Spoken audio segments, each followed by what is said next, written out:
Okay, so these are the newest recruits as of a day ago from WWE.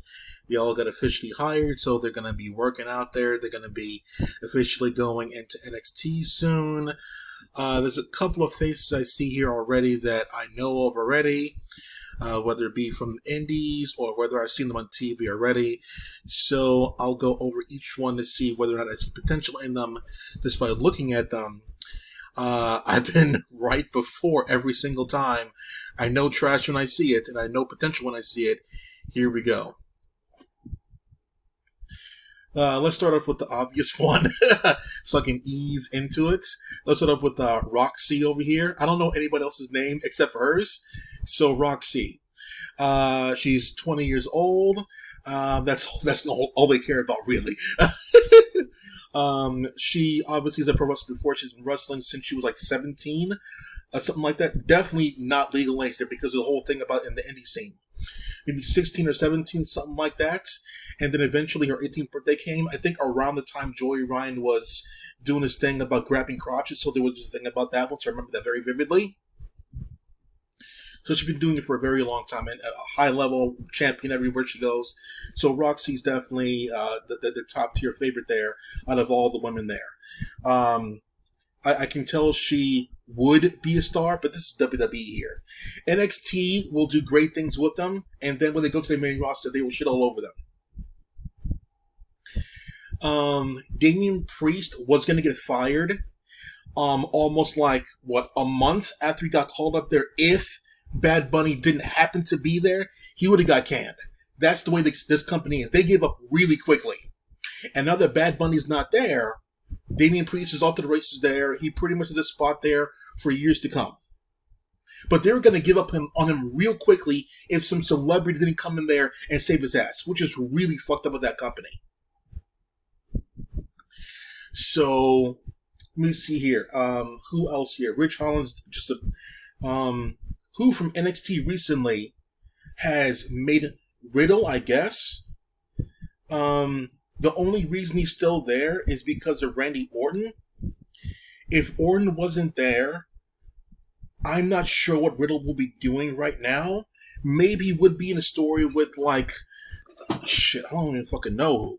Maybe he's a feud with Otis or some shit like that, but he wouldn't be in a good spot.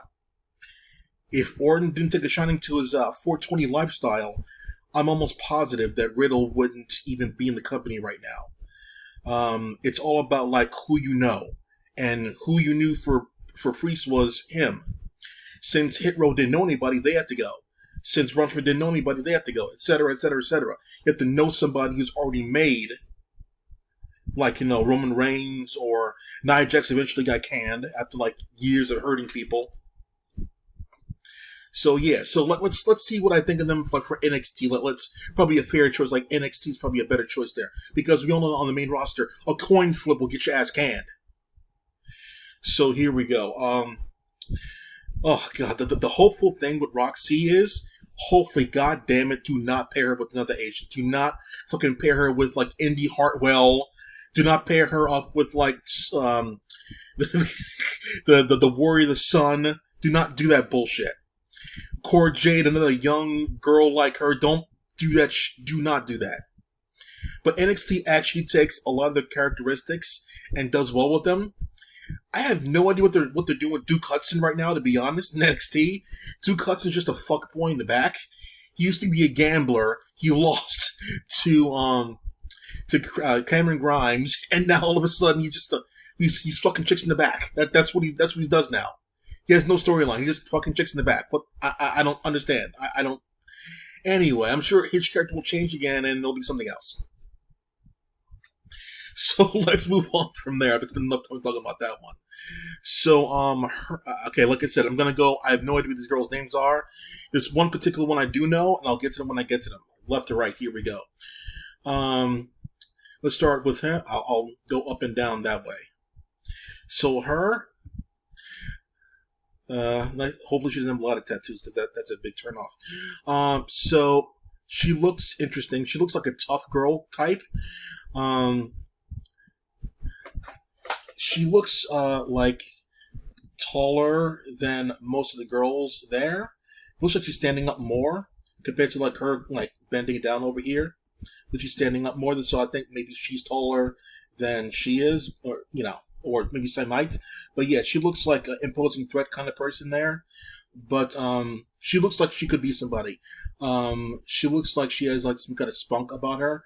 So I like her potential. And I like usually I see nothing, but I see something in this one. This one, Indian, obviously.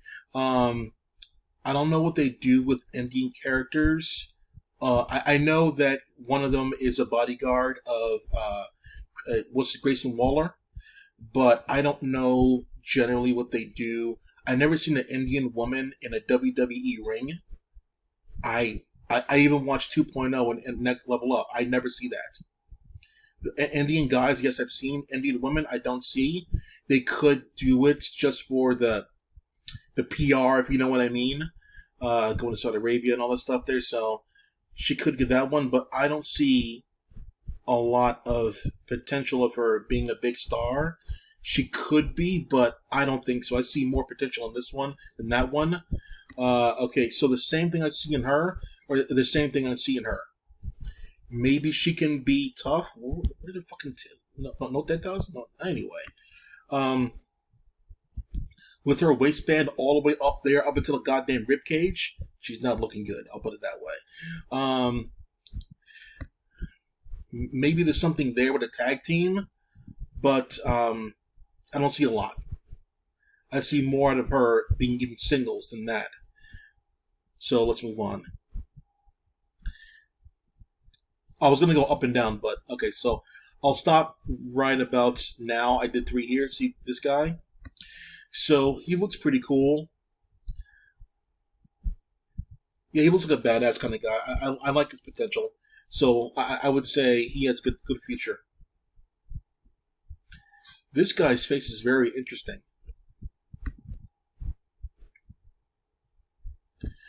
Yeah. He has a very Hollywood looking face. He has ink? Oh, fuck. Who knows how fucking far that ink is to ruin... Oh, God. He already fucked it up. Next. I see nothing here. I see nothing. Moving on. He looks interesting. Babyface kind of look there, but I also see like a toughness in him. He may be able to speak. He looks okay. Do not pair him up with another black guy. Anyway, so he looks okay-ish. He looks like he has a lot of spirit to him, so I give him a shot. I see something in him. Let's go back down before the final two guys. I'll go down to her.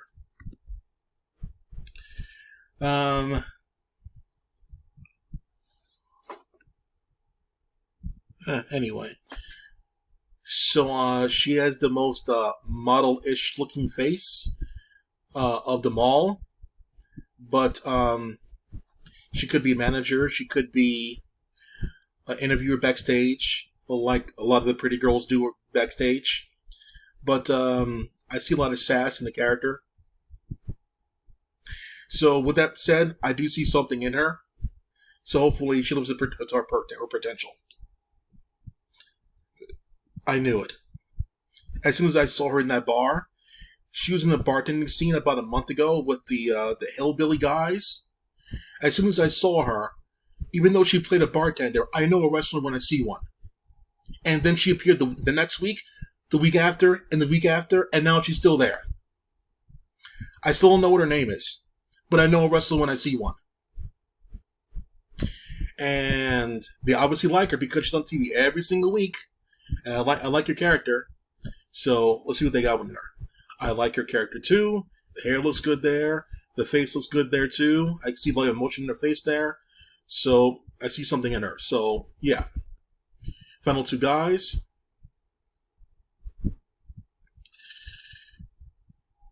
So this guy looks interesting.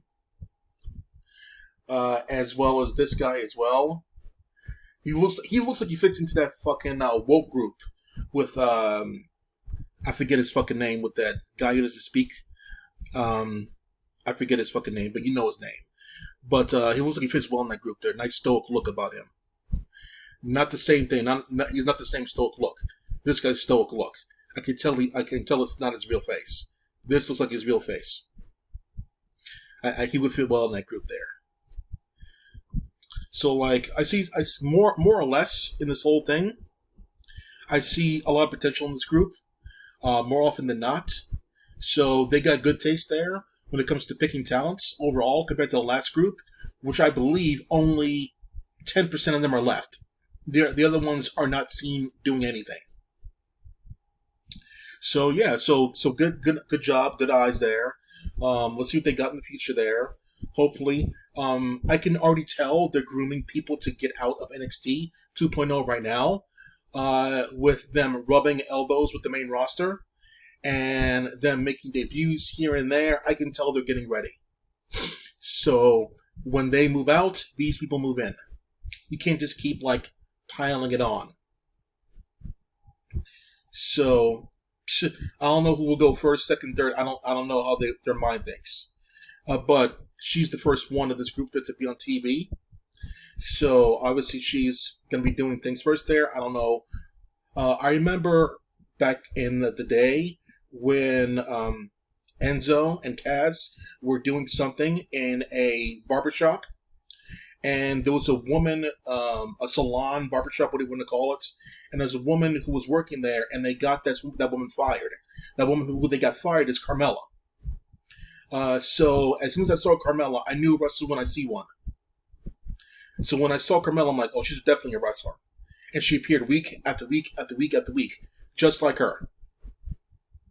And she's there now, and they're not. Yeah. Food for thought. Clack off.